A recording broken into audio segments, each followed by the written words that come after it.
जय हिंद दोस्तों, मैं हूं प्रभात। पीसीएस शिक्षा के इस मंच पे आपका हार्दिक अभिनंदन है।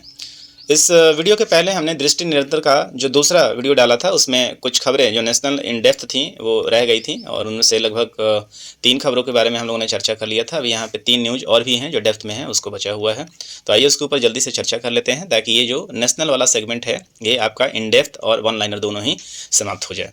तो आइए चलिए, उम्मीद करते हैं कि आप पेन कॉपी लेकर बैठे होंगे और इस फैक्ट को नोट कर रहे होंगे। यदि आपको चैनल पे इन्फॉर्मेटिव इन्फॉर्मेशन आपको मिल रहा है, काफ़ी आपके कंपटीशन की तैयारी में यदि सहायता हो रहा है तो आप इसे सब्सक्राइब जरूर कर लें। चलते हैं ताकि आपको नोटिफिकेशन भी मिल जाए। चलिए चलते हैं वीडियो के ऊपर। तो चलिए, यहाँ पे 3 खबरों के हमने बारे में पढ़ लिया था, जहाँ हमने इसके पहले तमिलनाडु वाले इतिहास के न्यूज़ को पढ़ा था। दूसरा हमने केन बेतवा लिंक के बारे में हम लोगों ने पढ़ लिया था। और आइए चलते हैं, अब यहाँ पे मेरे पास जो अगला जो न्यूज़ है वो है ओंकारेश्वर फ्लोटिंग सौर परियोजना। तो ओंकारेश्वर आपको पता है कि ये मध्य प्रदेश में है और ये सोलर प्रोजेक्ट पहले का है, इसके ऊपर काफ़ी काम हो चुका था।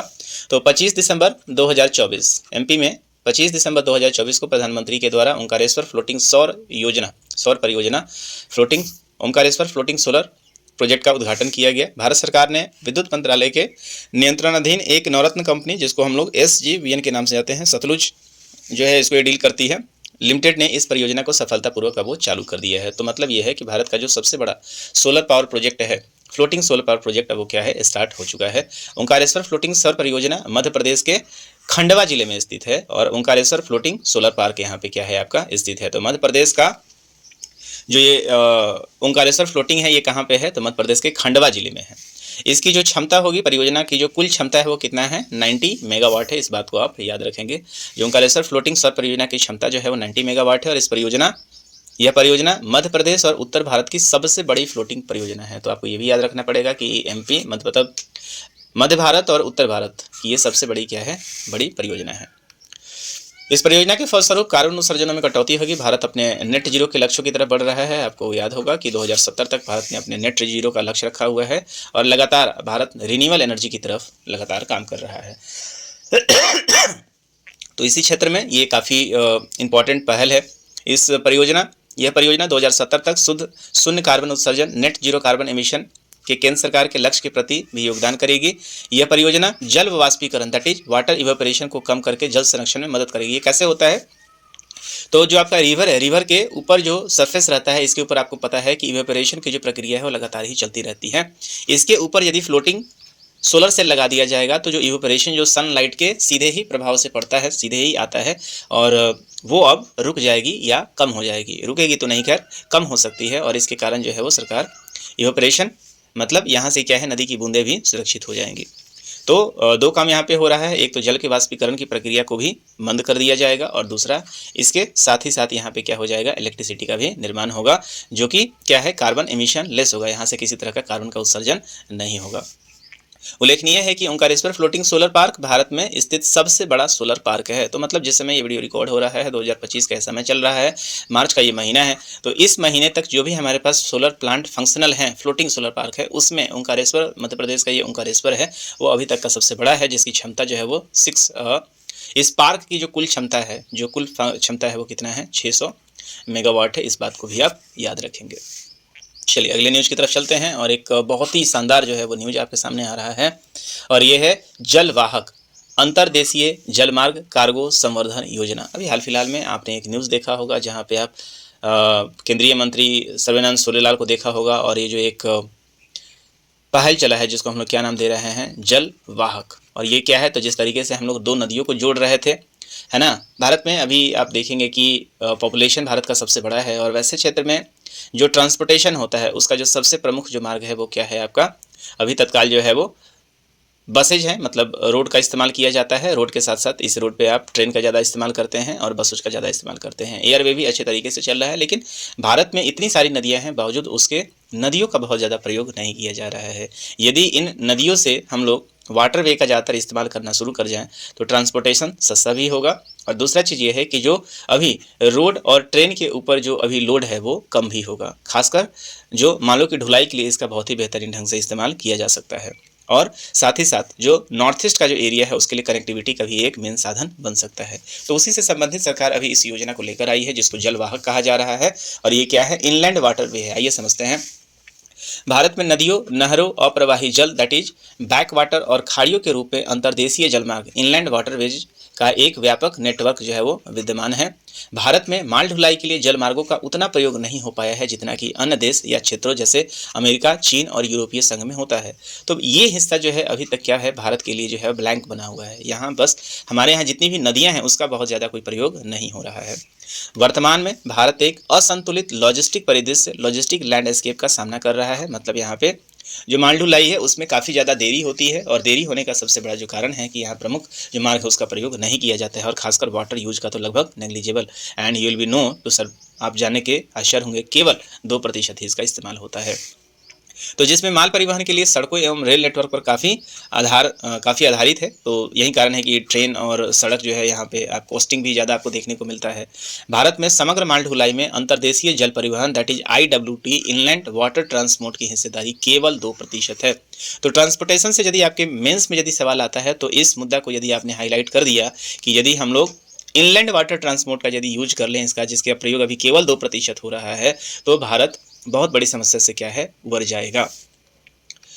तो जलवाहक आसमान इसमें देखें आप 15 दिसंबर 2024 को केंद्रीय पत्तन, पोत परिवहन और जलमार्ग मंत्री सोनेवाल सोनोवाल को जलवाहक नामक अंतर्देशीय 15 दिसंबर काफ़ी इंपॉर्टेंट है क्योंकि आपको दिसंबर महीने में भी आप देखिएगा कि दिसंबर महीने में भी केन बेतवा लिंक को भी शुरू किया जा रहा था, है ना। तो 15 दिसंबर 2024 को केंद्रीय पत्तन और पोत परिवहन और जलमार्ग मंत्री सर्बानंद सोनोवाल जो है इन्होंने एक जलवाहक जो है ना, याद रखिएगा ये शब्द जो है जलवाहक इसका नाम है, जो इस परियोजना का मुख्य नाम है वो जलवाहक है। तो जलवाहक नामक एक अंतर्देशीय जल मार्ग कार्गो संवर्धन योजना that is inland waterways cargo promotion scheme है। इस बात को आप याद करेंगे। मतलब नदियों का मार्ग किस लिए किया जाएगा, अब वाटरवे रोड की तरह। इस योजना का मुख्य उद्देश्य जल मार्गों के माध्यम से कार्गो परिवहन को बढ़ावा देगा। देखिए यहाँ पे जो आदमियों का है, जो भी हम लोग पर्सनल इन लोगों का जो है परिवहन अभी उस स्तर पे नहीं हो रहा है, लेकिन इतना जरूर है कि जो हमारे पास नॉर्मल लॉजिस्टिक है उसका परिवहन इस मार्ग से किया जा सकता है। और यदि ऐसा होता है तो रेल और सड़क मार्ग पे क्या होगा, इसका बोझ कम हो जाएगा। जलवाहक योजना के लिए आप देखेंगे राष्ट्रीय जलमार्ग 1 तो नेशनल, वो जिस तरीके से NH बनाया है उसी तरीके से नेशनल वाटरवे का भी निर्माण किया गया है, जिसपे नेशनल वाटरवे जो 1 है वो कौन सा है, वो गंगा नदी में है। आपको गंगा नदी भारत की सबसे बड़ी नदी भी है। तो जो NW1 है वो कौन सा है, गंगा नदी है। उसके साथ साथ NWT जो कि कौन सा है, नेशनल वाटरवे जो 2 है वो कौन सा है, तो वो ब्रह्मपुत्र रिवर में है।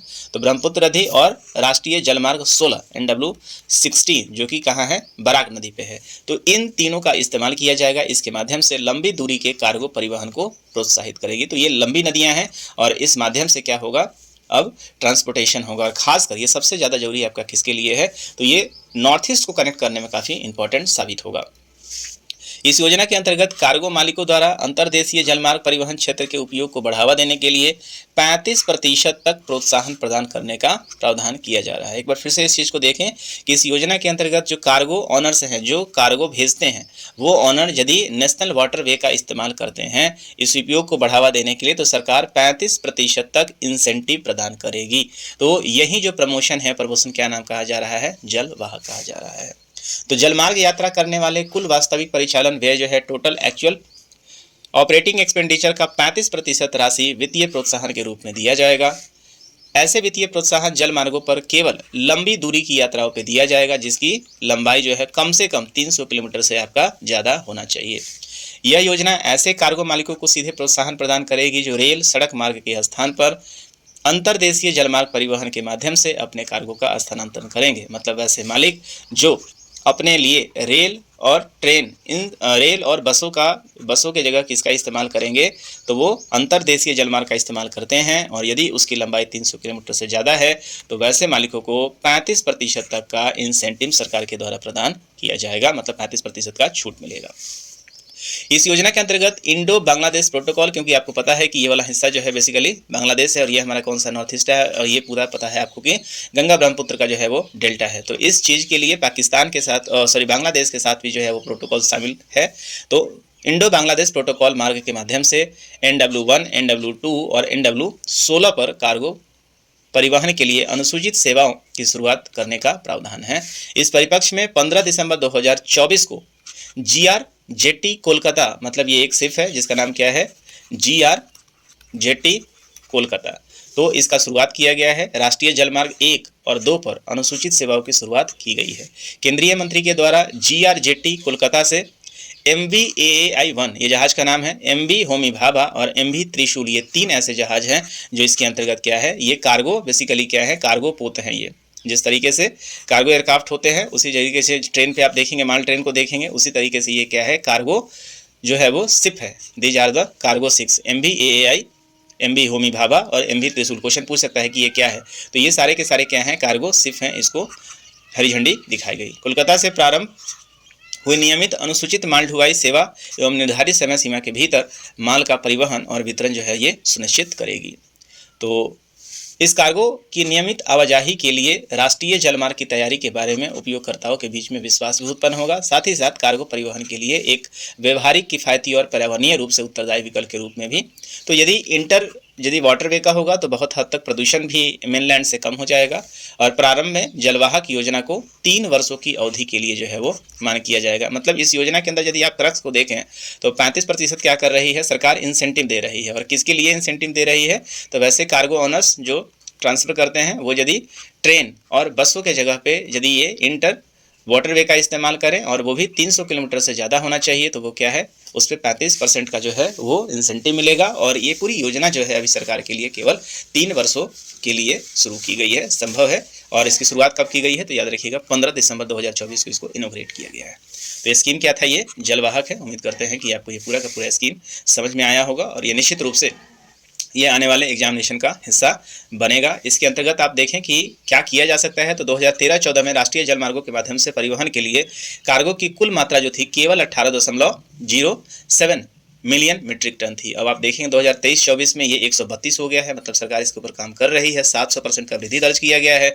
और सरकार का 2030 तक का जलमार्ग के माध्यम से जो टारगेट है वो टारगेट कितना है, 200 मिलियन मीट्रिक टन जो है वो इससे वो सरकार भेजना चाह रही है। जबकि वर्ष 2047 में जलमार्गों के माध्यम से 500 मिलियन मीट्रिक टन परिवहन का लक्ष्य है। तो बहुत बहुत इंपॉर्टेंट ये फैक्ट है, इस बात को याद रखिएगा। सरकार अभी तक जो 2013-14 से लेकर की है वो 18 था। 2023-24 में आप देखेंगे कि ये बढ़कर 132 हो चुका है। सरकार का टारगेट जो है वो 2030 तक ये कितना है, तो 200 मिलियन मीट्रिक टन का है। और 2047 जब भारत एक विकसित राष्ट्र की तरफ बढ़ जाएगा तो वहाँ पे 500 मिलियन मीट्रिक टन का सरकार का टारगेट है। और इस टारगेट को पूरा करने के लिए सरकार भी अब कई तरह के स्कीम्स को ला रही है। अब ज़रूरत है जो कार्गो ऑनर्स हैं उनको क्या समस्याओं का सामना करना पड़ता है और वो कितना इसका प्रयोग करते हैं, इस पर आगे रिपोर्ट आती रहेगी। तो चलते हैं अपने अगले खबर की तरफ। और इस सेगमेंट का ये लास्ट न्यूज़ है और इस नाम को याद रख लीजिएगा। ये क्वेश्चन आपको एग्जाम में निश्चित रूप से मिलेगा छपा हुआ। मसाली भारत का पहला सीमावर्ती सौर गांव है। तो मसाली के पहले भी आपने एक न्यूज़ सुना होगा मोढेरा के बारे में। तो मोढेरा जो है भारत का पहला सोलर विलेज था, लेकिन अब क्या है, भारत का पहला सीमावर्ती सौर गाँव जो है वो, सीमावर्ती जो है वो आप देखेंगे कि सीमा के पास बना हुआ जो है, चूँकि गुजरात जो है कहाँ पे है, वो सीमा पे है। और सीमा के पास बनने वाला ये पहला गांव है जो कि कंप्लीट रूप से अपने एनर्जी के लिए सोलर पे डिपेंडेंट हो गया है। आइए खबर को देखते हैं। 9 से 11 अक्टूबर 2022 के मध्य में प्रधानमंत्री के द्वारा गुजरात का दौरा किया गया था। इस दौरान उन्होंने मोढेरा को भारत का पहला 24/7 सौर ऊर्जा से संचालित सोलर पावर्ड गांव भी घोषित किया गया था। तो 2022 में मोढेरा जो है वो क्या हुआ था, सोलर पावर गांव के रूप में घोषित हुआ था। इस गांव में भू आधारित that is ground mounted 6 megawatt क्षमता और एक सौर ऊर्जा संयंत्र स्थापित किया गया था। मोढेरा का सौरीकरण, सोलराइजेशन ऑफ मोढेरा सूर्यगाम परियोजना कहलाता है। तो मोढेरा का जो पूरा का पूरा ये सौरीकरण हुआ था, उस योजना को किस नाम से जानते हैं, तो सूर्य ग्राम के नाम से जानते हैं। इस परियोजना के मध्य में मोढेरा भारत का प्रथम शुद्ध नवीकरणीय ऊर्जा उत्पादक गांव भी बन गया था। अब इससे आगे बढ़ते हुए गुजरात में एक बार फिर से क्या काम किया है, तो दिसंबर 2024 में मसाली नाम का एक गाँव भारत का पहला सीमावर्ती सौर गाँव बन गया है, जो कि गुजरात का ही है। तो India's first border solar village जो है वो कौन सा बना है, आपका मसाली बना है। यह गांव गुजरात के बनासकांठा जिले के सुईगाम तालुका में पड़ता है। तो कहाँ है, तो गुजरात का जो है ये बनासकांठा है और ये सुईगाम तालुका के अंतर्गत आता है। भारत पाकिस्तान सीमा से ये केवल 40 किलोमीटर का दूरी रखता है। तो ये वाला हिस्सा जो आप देख रहे हैं ये पूरा जो है वो केवल ये लगभग यहाँ पे है। तो ये केवल 40 किलोमीटर की दूरी पे है और इसकी आबादी मात्र 800 है। इस गांव को पीएम सूर्य घर जो भारत सरकार के द्वारा शुरू किया गया है उसके अंतर्गत मुफ्त बिजली योजना के तहत भारत का पहला सीमावर्ती सौर गांव घोषित किया गया है। इस गांव के सभी 119 घरों के ऊपर क्या लगा दिया गया है, तो रूफटॉप पैनल लगा दिया गया है, जिसके लिए 225.5 किलोवाट बिजली उत्पन्न हो रही है। मसाली को राजस्व विभाग, उत्तर गुजरात वीज कंपनी लिमिटेड, बैंकों और सर्प कंपनियों के संयुक्त प्रयास से एक सौर ऊर्जा संचालित समुदाय के रूप में रूपांतरित करने में सफलता मिले है और मोढेरा के पश्चात ये गुजरात का क्या है, ये दूसरा सौर गांव है। इस बात को भी आप याद रखेंगे। तो इस तरीके से हम लोगों ने जो हिस्सा है, ये दृष्टि निरंतर जो मैगजीन है उसका नेशनल जो कंटेंट है वो हम लोगों ने इसका जो सूक्ष्म दृष्टि था, मतलब जो वन लाइनर फैक्ट था उसको भी देख लिया है और इसका न्यूज इन डेप्थ है उसको भी हम लोग देख लिए हैं। इसके बाद अगले वीडियो के साथ आएंगे। दृष्टि निरंतर को जितना जल्दी हो सकता है उतना काफ़ी, कारण ये है कि ये जो मैगजीन है ये एग्जामिनेशन के दृष्टिकोण से काफ़ी उपयोगी मैगजीन है। इसकी सारी खबरें जो होती हैं वो एग्जाम प्रो होती हैं, इसलिए आपको निश्चित रूप से इसे देखना चाहिए और केवल देखना ही नहीं चाहिए। आपको ऐसा लगता है कि मैगजीन में तो कोई डाउट नहीं है, वीडियो यदि क्वालिटी भरा हुआ है और ये आपको समझ में आ रहा है तो अपने दोस्तों के बीच में इसे शेयर कीजिए, सब्सक्राइब कीजिए और इसके ऊपर अपने नोट्स को भी बनाते रहिए। और इसको वीडियो को देखने के बाद एक बार ज़रूर आप इस मैगजीन के कंटेंट को पढ़ लें ताकि आप इसकी मजबूत पकड़ कर लें। और इससे बेस्ट हम आने वाले समय में प्रश्न भी लेते आएंगे, सेट प्रैक्टिस भी लेकर आएंगे, जिसके आधार पर आप अपने करंट अफेयर्स को अपडेट कर सकते हैं। तो आज के लिए इस वीडियो में इतना ही रखते हैं, मिलेंगे आपसे अगले वीडियो में, तब तक के लिए जय हिंद।